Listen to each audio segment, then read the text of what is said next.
Hi friends, NBS Nature Techൻ്റെ പുതിയൊരു വീഡിയോയിലേക്ക് എല്ലാവർക്കും സ്വാഗതം. ഇന്ന് നമുക്ക് മുത്തശ്ശിമാർ പണ്ട് മാങ്ങ പഴുപ്പിച്ചിരുന്നത്, കലത്തിൽ മാങ്ങ പഴുപ്പിക്കുന്നത് എങ്ങനെയെന്ന് നോക്കാം. പഴുപ്പിക്കുമ്പോൾ ശ്രദ്ധിക്കേണ്ട കാര്യങ്ങൾ എന്തൊക്കെയാണെന്ന് നോക്കാം. ആദ്യമായി നോക്കേണ്ടത് മാങ്ങയിൽ പഴയീച്ച മുട്ട ഇട്ടിട്ടുണ്ടോയെന്നാണ്. ഈ ടൈപ്പ് മാങ്ങയിൽ പഴയീച്ച നിർബന്ധമായും മുട്ട ഇടുന്നതാണ്.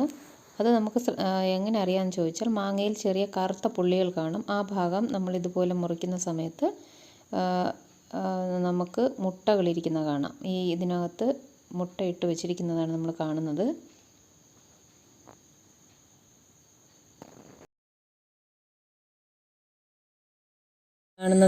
ഇനി നമുക്ക് ഈ മാങ്ങയിലിരിക്കുന്ന ഇനിയും കുറച്ചിരിപ്പുണ്ട്.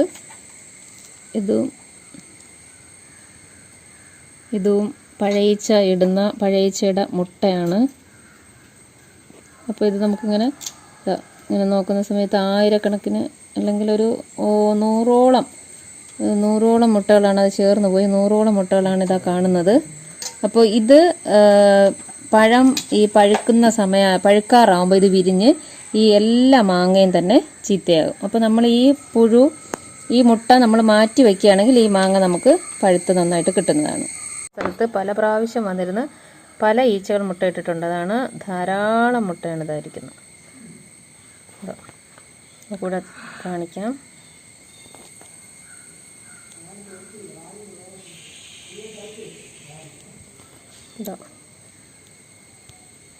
ഇതിനകത്തൊക്കെ നോക്കിയാൽ ആയിരക്കണക്കിനാണ് മുട്ടയിരിക്കുന്നത്. നമുക്ക് കാണാൻ കഴിയും. ഇതാണ് ആ മുട്ട. ഇതാണ് പഴത്തിൽ ഇരിക്കുന്ന പഴയീച്ച. ഇതിപ്പോൾ ഇങ്ങനെ നോക്കുകയാണ്. ഇത് പെണ്ണീച്ചയാണ്. ചില ആൾക്കാർ പറയുന്നത് കേട്ടിട്ടുണ്ട്, പുഴു മാങ്ങ കായ്ക്കുന്ന മാവ് എന്ന് പറയുന്ന കേട്ടിട്ടുണ്ട്. യാഥാർത്ഥ്യം അതല്ല. പണ്ട് കാലങ്ങളിൽ അത് വിശ്വസിച്ചിരുന്നു. പക്ഷേ പഴയീച്ചയാണെന്ന് മനസ്സിലായി. ആദ്യം നമ്മൾ ഓരോ മാങ്ങ എടുത്തിട്ട് ഇതുപോലെ നന്നായിട്ട് തുടച്ച് വയ്ക്കുക. ഓരോരോ മാങ്ങയായിട്ട് ഇതിൻ്റെ കറയും പിന്നെ അതിൻ്റെ പൂപ്പൽ, അതിലിരിക്കുന്ന ഫംഗസ് ഒക്കെ നമുക്ക് കളഞ്ഞ് പഴുപ്പിക്കാൻ വയ്ക്കുന്നതിന് മുമ്പ് പഴയീച്ചയുടെ മുട്ട നശിപ്പിക്കാൻ വേണ്ടി ഏകദേശം തിളയ്ക്കാറായ വെള്ളത്തിൽ കുറച്ച് പച്ചവെള്ളം കൂടെ ഒഴിച്ച് ഒരു 1/4 മണിക്കൂർ സമയം ഈ ചൂടുവെള്ളത്തിൽ മുക്കി വെച്ചിട്ട് നമ്മൾ പഴുപ്പിച്ചാൽ നന്നായിരിക്കും. ഇതിവിടെ ഒരു ചെറിയ ഈ ഭാഗം മുഴുവനും മുട്ടയാണിത്. ഇതാ കത്തിയിൽ കാണിക്കുന്ന ഇതിങ്ങനെ നമുക്കിവിടെ കയ്യിൽ കാണിക്കുമ്പോൾ നേരത്തെ നമ്മളവിടെ വന്നിരുന്ന് മുട്ടയിടുന്നതാണ് കണ്ടത്.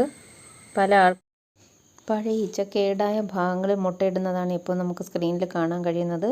ഈ കറുത്ത പുള്ളികളുള്ള സ്ഥലങ്ങളിൽ അത് ആ ഭാഗം സോഫ്റ്റ് ആകുമെന്ന് തോന്നുന്നു. ആ സ്ഥലത്താണ് അത് മുട്ടയിടുന്നത്. അതിൻ്റെ വയറിൻ്റെ ഭാഗം കൊണ്ടാണ് മുട്ടയിടുന്നത്. BSF ലാർവ ചെയ്യുന്നത് പോലെ തന്നെയാണ് ചെയ്യുന്നത്. പക്ഷേ ഒരിക്കൽ കുറേ മുട്ട ഇട്ടിട്ട് വീണ്ടും ഇങ്ങനെ നടന്ന് തിരിയുന്നുണ്ട്. അപ്പോൾ വീണ്ടും മുട്ടയിടാനാണോ എന്നറിയില്ല. പക്ഷേ BSF ലാർവയാണെങ്കിൽ ഒരു പ്രാവശ്യം ഒരു സ്ഥലത്ത് മാത്രമേ ഡിസ്റ്റർബൻസ് ഇല്ലെങ്കിൽ എല്ലാ മുട്ടയും ഇട്ടിട്ട് അവ മരിക്കുകയാണ് ചെയ്യുന്നത്. ബാക്കി ഇവരുടെ ജീവിതചക്രം അറിയില്ല. ഇത് നമുക്ക് കെണിക്കൂട് വെച്ച് പിടിക്കാവുന്നതാണ്. അല്ലെങ്കിൽ ഒരുപാട് മാങ്ങയെ നശിപ്പിക്കും.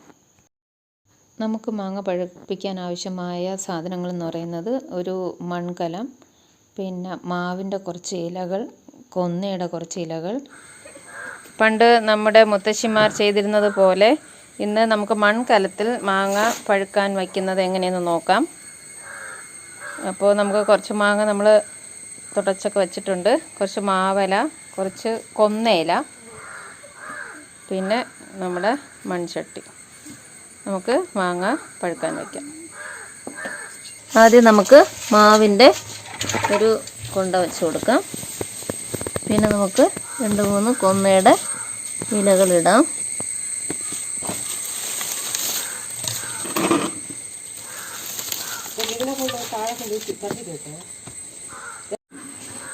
ഇനി നമുക്ക് മാങ്ങ ഓരോന്നോരോന്നായിട്ട് പറക്കി ഒരു ലെയർ മാങ്ങ വയ്ക്കാം.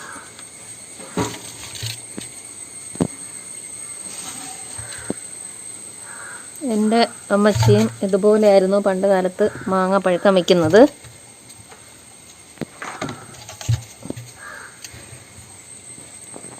ഇനി നമുക്ക് ഒരു ലെയർ മാങ്ങ വെച്ചതിന് ശേഷം നമുക്ക് വീണ്ടും മാവിൻ്റെ ഇലയും ഈ കൊന്നയിലയും വെച്ച് കൊടുക്കും. കൊന്നയില വെക്കുന്നതിന് കാരണം പറയുന്നത് ഈ ഇലയ്ക്ക് നല്ല ചൂടുണ്ട് എന്നാണ് പറയപ്പെടുന്നത്. പറങ്കി മാവിൻ്റെ ഇലയും വൈക്കോലും പണ്ട് കാലത്ത് ഇതിൻ്റെ കൂടെ വയ്ക്കുമായിരുന്നു. പക്ഷേ എനിക്കത് രണ്ടിലയും കിട്ടാത്തത് കൊണ്ടാണ് ഞാൻ വയ്ക്കാത്തത്. ഇപ്പോൾ നമ്മൾ സെക്കൻഡ് ലെയർ മാങ്ങ വെച്ചുകൊണ്ടിരിക്കുകയാണ്. സെക്കൻഡ് ലെയർ വെച്ചതിന് ശേഷം വീണ്ടും ഇല വയ്ക്കും. അടുത്ത ലെയർ മാങ്ങ നമ്മൾ വെച്ചു. അടുത്ത് നമുക്ക് എന്ത് ചെയ്യാം? അടുത്ത ലെയർ മാവിൻ്റെ കൊണ്ടയും കൊന്നയിലയും ഇട്ട് കൊടുക്കാം. ഇന്ന് നമുക്ക് പല രാസപദാർത്ഥങ്ങളിട്ട് പഴുപ്പിച്ച മാങ്ങയാണ് കടകളിൽ നിന്ന് വാങ്ങാൻ കഴിയുന്നത്. പലപ്പോഴും നമുക്ക് മാങ്ങ ഉണ്ടാവും, പക്ഷേ അത് നമ്മൾ പഴുപ്പിച്ചെടുക്കാനോ അങ്ങനെയൊന്നും മെനക്കെടാറില്ല. പക്ഷേ ഏറ്റവും നല്ലൊരു രീതിയാണ് വീട്ടിൽ തന്നെ നമുക്ക് മറ്റ് ഫെസിലിറ്റികളൊന്നും ഇല്ലെങ്കിൽ നമുക്കൊരു മൺകലം ഉണ്ടെങ്കിൽ ഇതുപോലെ കുറച്ച് ഇലകളൊക്കെ വെച്ചിട്ട് നമുക്ക് പഴുപ്പിക്കാൻ കഴിയും. ഇതുപോലെ മറ്റു ഫ്രൂട്ട്സുകൾ, മാങ്ങ മാത്രമല്ല, അതുപോലെ ഏത്തൻ കുലയൊക്കെ സാധാരണ ആൾക്കാർ പഴുപ്പിക്കുന്നത് വാങ്ങിയിട്ട് അത് പഴുപ്പിച്ച് കൊടുക്കുന്ന സ്ഥലങ്ങളിൽ കൊടുത്ത് പഴുപ്പിക്കുന്നതാണ്. അതിൻ്റെ ചെറിയ പടലകളായി മുറിച്ചിട്ട് ഇതുപോലെ നമുക്ക് കലത്തിൽ വെച്ച് പഴുപ്പിക്കാവുന്നതാണ്. ലാസ്റ്റ് ലെയറാണ് നമ്മൾ മാങ്ങ വെച്ചുകൊണ്ടിരിക്കുന്നത്. അതിനുശേഷം ബാക്കിയുള്ള എല്ലാ ഇലകളും അതിനകത്ത് വെച്ച് കറക്റ്റായിട്ട് എയർ ടൈറ്റാക്കി വയ്ക്കേണ്ടതുണ്ട്. അപ്പോൾ നമുക്ക് ഈ ഇലകൾ തികഞ്ഞില്ല എങ്കിൽ വൈക്കോലോ അല്ലെങ്കിൽ മറ്റ് എന്തെങ്കിലും ഇലകളോ ഒക്കെ ഇട്ട് നിറച്ച് കറക്റ്റ് വായു കയറാത്ത രീതിയിൽ ടൈറ്റാക്കണം. ഇനി നമുക്ക് ഈ കലത്തിന് ഇവിടെ 3 ദിവസം കമഴ്ത്തി വയ്ക്കണം.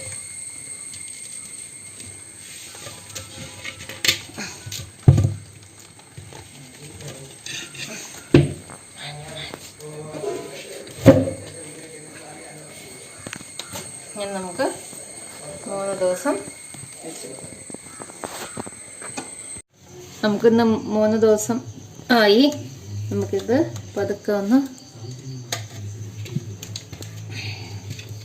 ഇളക്കി നോക്കാം, പഴുത്തിട്ടുണ്ടോ നോക്കാം. ആദ്യം നമുക്കിതിൻ്റെ ഇലയൊക്കെ മാറ്റാം.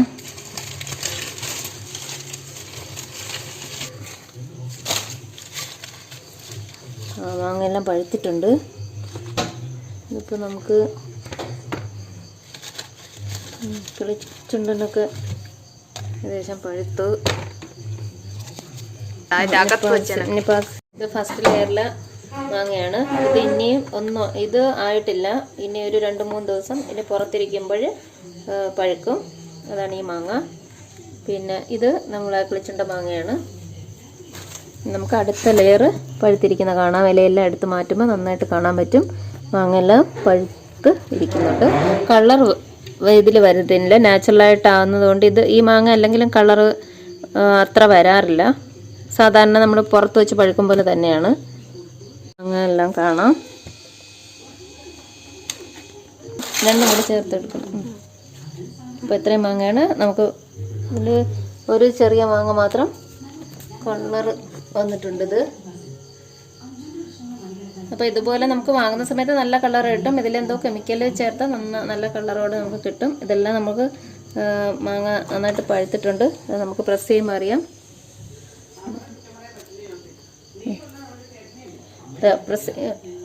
പ്രസ് ആവുന്നുണ്ടോ? പ്രസ് ആവുന്നുണ്ട്. ഇതാണ് മാങ്ങ, എല്ലാം പഴുത്തിട്ടുണ്ട്.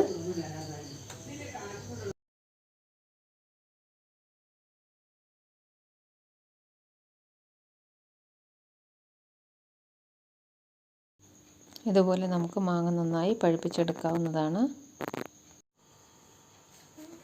പുറത്ത് നിൽക്കുക. മാങ്ങ നമുക്ക് തോല് ചെത്തിയെടുക്കാം. ഈ വീഡിയോ എല്ലാവർക്കും ഉപകാരപ്രദമാകുമെന്ന് ഞാൻ വിശ്വസിക്കുന്നു. പുതിയ വീഡിയോയുമായി വീണ്ടും കാണും വരെയും നന്ദി, നമസ്കാരം.